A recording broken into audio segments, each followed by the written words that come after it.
Okay, so do you think Guatemala is going to open on the 2nd of September as planned by the government? Do you? Well, in this video, we speak with Ada from the Running Fish. She has her own YouTube channel and she is in Xela, Guatemala. Let's follow along.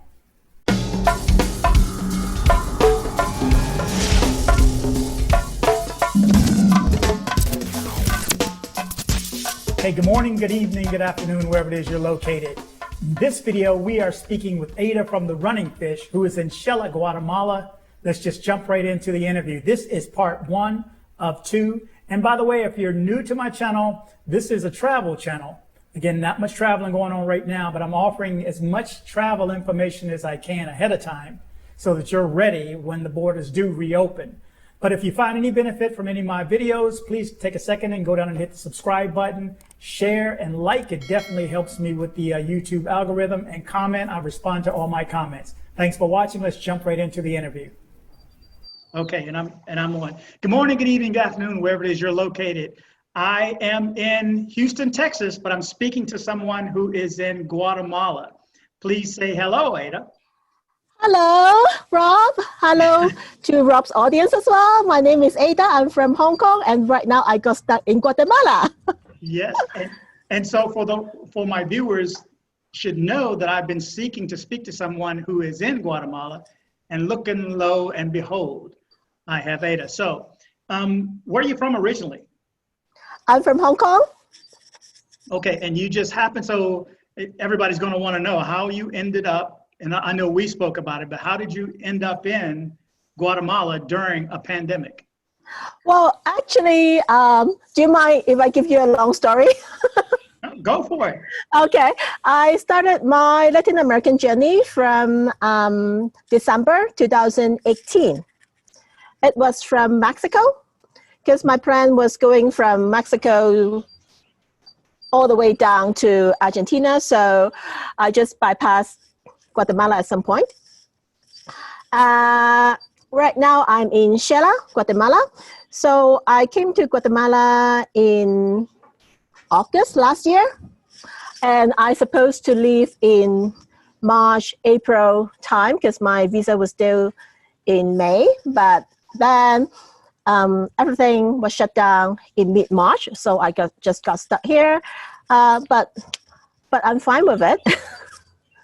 Because here is, it's pretty calm, pretty safe, and the cost of living is low as well. So I'm fine with it. So what part of Guatemala, could you pronounce that again? Xela? It's in Xela. We call it Xela in here, but the official name is called Casatelango. It's the second largest city in Guatemala. Casatelango? Casatelango. Casatelango, I think. Not Chichi Casatelango.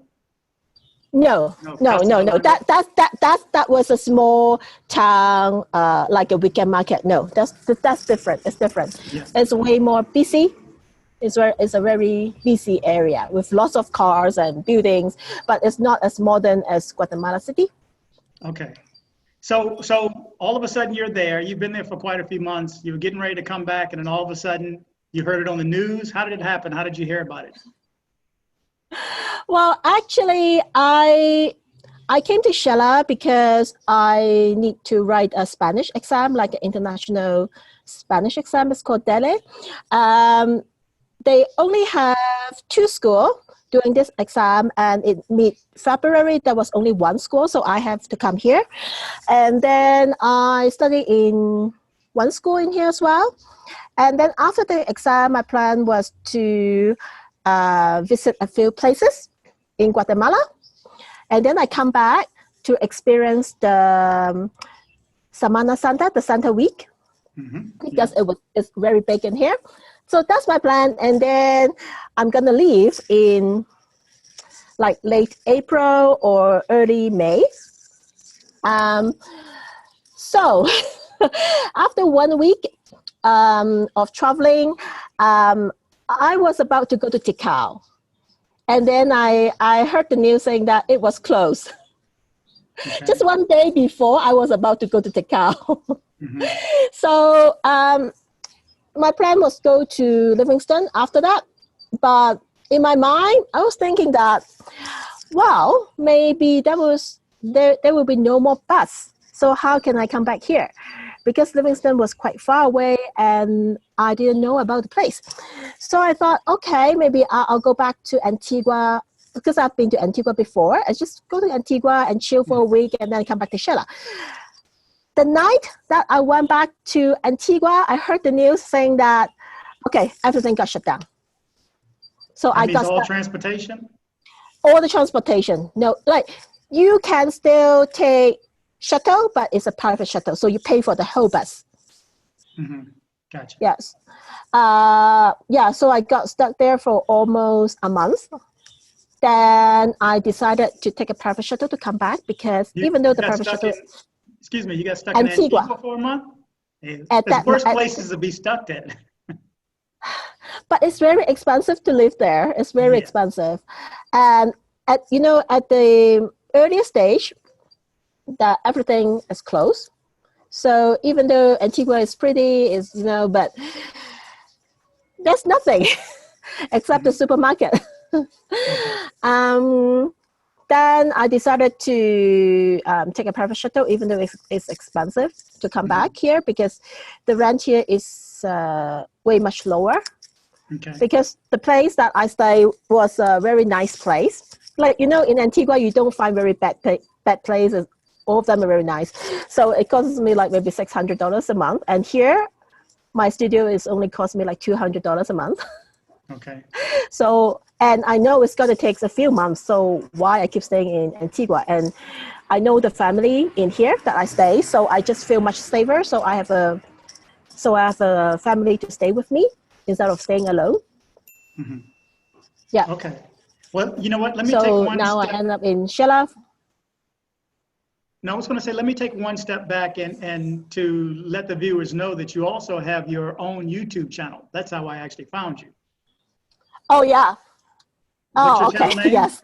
I have, my channel name is called Running Fish. Basically, I record my Latin American journey, such as places that I go, cultural events, how to make local cuisines, cost of living, and my Spanish learning review, because every place that I go, if I stay there for at least a month, I will go to a Spanish school and then I will give a review to people, because a lot of people are so interested about learning Spanish or have the experience in here.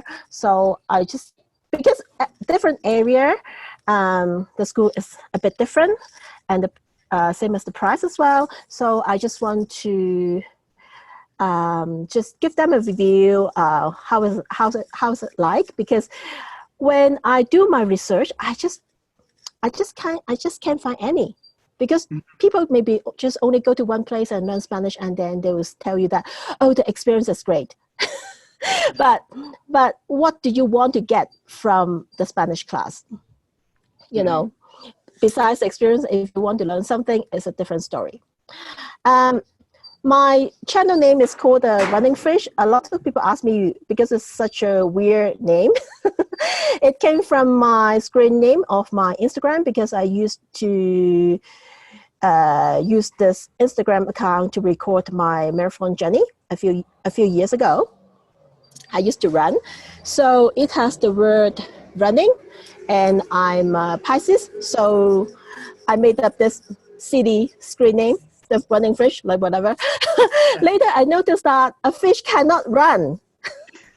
So the name somehow the name, it also means that beyond limitation, and just dream big. Just do whatever you want and you can do it. And this Latin American journey is very unique to me.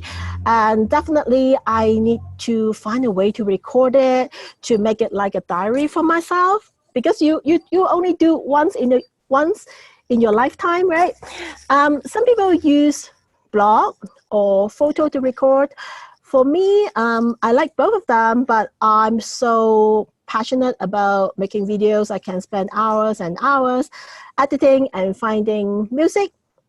Well, because YouTube is my hobbies, I can just film whatever I want. I don't need to find popular topic or behave in a certain way in order to please the audience. Mm-hmm. Yeah. So I've been doing it for over a year and a half. Yeah, almost 2 years now. Yeah, I still like it. Okay. Well, I enjoyed it. It's The Running Fish. Yes. The Running Fish. So type that in YouTube. There'll be a link down in the description below. Go check her out. But while we have her, one thing everybody needs to know, my viewers needs to know, just like I interviewed Gail, a month or so ago in Medellin, Colombia, she's a female solo traveler. So this should help other females want to travel and see the world. It should be an encouragement to see that someone's actually doing it. And we spoke briefly earlier, and she tells me that wherever she's gone, she sees nothing but other female solo travelers. Yes, yes. Solo guys. Yes. Yeah.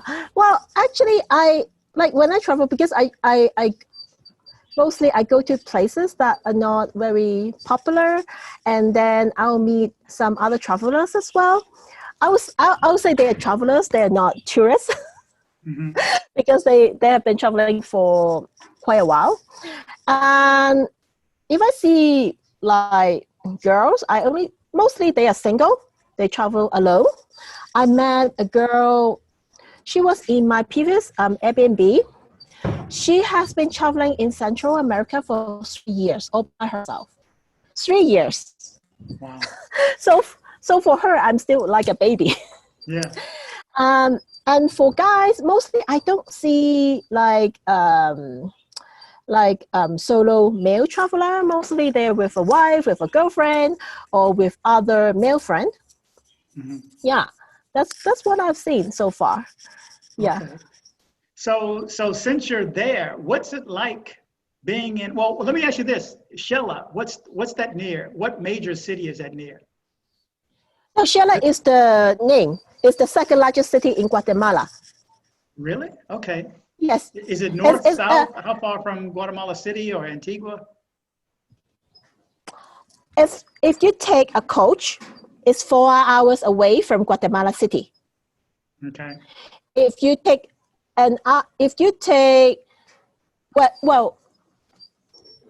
if you go to Mexico, it's closer to the border.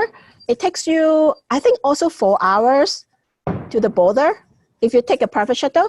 I'm not quite sure if it might take longer if you go to San Cristobal de las Casas, because it's used to have a coach to go from Shella to San Cristobal de las Casas. I don't know how long it's going to take, maybe a bit longer, but recently I asked a travel agency how long it takes to go to the border, and he told me it's 4 hours. Mm-hmm. Okay. And it's 2 hours away from San Pedro. Okay. So, yeah. I'm going to look it up after we speak and put some type of graphic so you can see exactly where she is. Shella, actually, you have more young expats. There's a lot of foreigners living here, like really living here. They might have a business. They might have a job. Okay. Yeah. So it's not a place. So I don't really see people come here for retirement. If people go for retirement, they go to Antigua or go on the lake.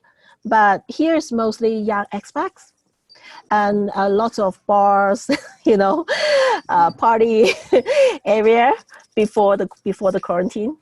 Yeah. Yeah.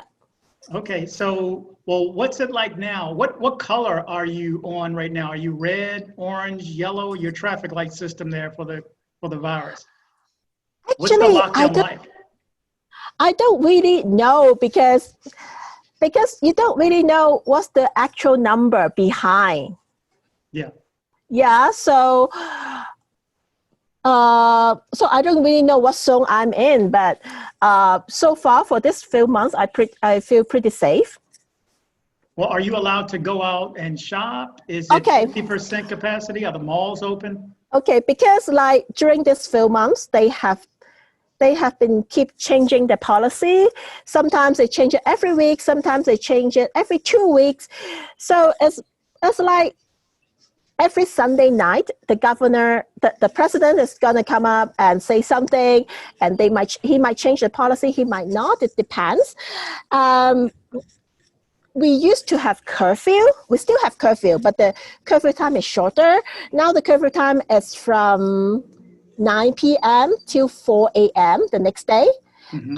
For every single day. Previously, it was longer, like it was like 4 or 6 p.m. till the next morning, and we were not allowed to go out on the weekend. And there was a car plate restriction. Now there's no more car plate restriction. When it was quite funny, like when that time there was a car plate restriction, when I went to Walmart, I saw that they have a lot of bicycles to sell. Because you're not allowed to drive your car, so they just ride a bike, you know. Because still people going to work. It's a busy place. It's not like a countryside that people only go to the farm and work. No, it's a busy place. Yeah, with a lot of restaurants, banks, and people still need to go to work at some point. Okay, are restaurants still open? Okay, it depends. Okay, about services. But at the beginning of this month, the shopping malls are open. I don't know how many shopping malls exactly in Shella, but I only went to 2. Both of them are open at the beginning of the month. But they'll check your temperature. You have to sanitize your hands before you go in, even in every single shop. But it's very quiet. They have food court, but food court, the sitting area is not available. So I think it's for takeout only. And the gym's still not open. I think theaters as well. That's one theater. That's one and only theater I've ever seen in Guatemala. Really? And then what else? For restaurants, okay. Like for example, McDonald's. If you also call McDonald's as a restaurant, it's available all time. I know U.S. people really hate McDonald's. I don't know why. So at the beginning, you can call, like, for example, Uber Eats for delivery, or you can just go to buy takeaway. Now, some seats available, but maybe you have 20 seats in McDonald's, only 1/3 or half of them is available for you to sit. And then, and some local restaurants as well, especially the small ones, they are so desperate of having business because they cannot take advantage of those Uber Eats service because they're small restaurants. Like, because when you go, I don't know about the States, but if you go on Uber Eats in here, you can only find fast food, like only those big chain, like selling hamburger, pizza, you know, all those big restaurants. That's it. You don't find like local food. And then I found that the price is a little bit cheaper. They're giving a bit discount, but also the portion is smaller. They just want to get more business. But for the restaurants that is open by expats, they're not open yet. They don't take the risk. They takeout service is available, but they just don't open the restaurant. Sure. And churches are not open yet. Even though church is so important in here, but because if it's open, it's going to be tons of people going in. Chicken bus is not available yet, but I heard that in the city, the bus drivers they are going to have a protest because they want, because they want to have the job back. But I heard that the protest is going to postpone. So maybe it's going to be available soon because the official date of state of calamity is still September 5th at this moment, but they can change anytime that they want. But at this moment, it's still September 5th. And the airport is going to be open on September 1st. What I heard is that it's for local domestic flight only. Yeah. Because I called a week or so ago, a couple of weeks ago, and they were allowing to book the flights on the 2nd, September 2nd. Yeah. Yeah. Actually, everything here is never clear. Yeah. Because like you can book, right? But they can tell that I'm going to cancel it. Oh, You know? this is what I really wanted to find out from you, because I find it very difficult to see that they're going to open on September 2nd or 15th or 30th. I don't see how they're going to do it if they're still in a state of calamity. And most of the cities, I just read another article where most of the cities are still in red according to their traffic light system, for the virus. So I don't see how they're going to open. What do you think? Do you believe they may open for international flights in September, anytime in September? No.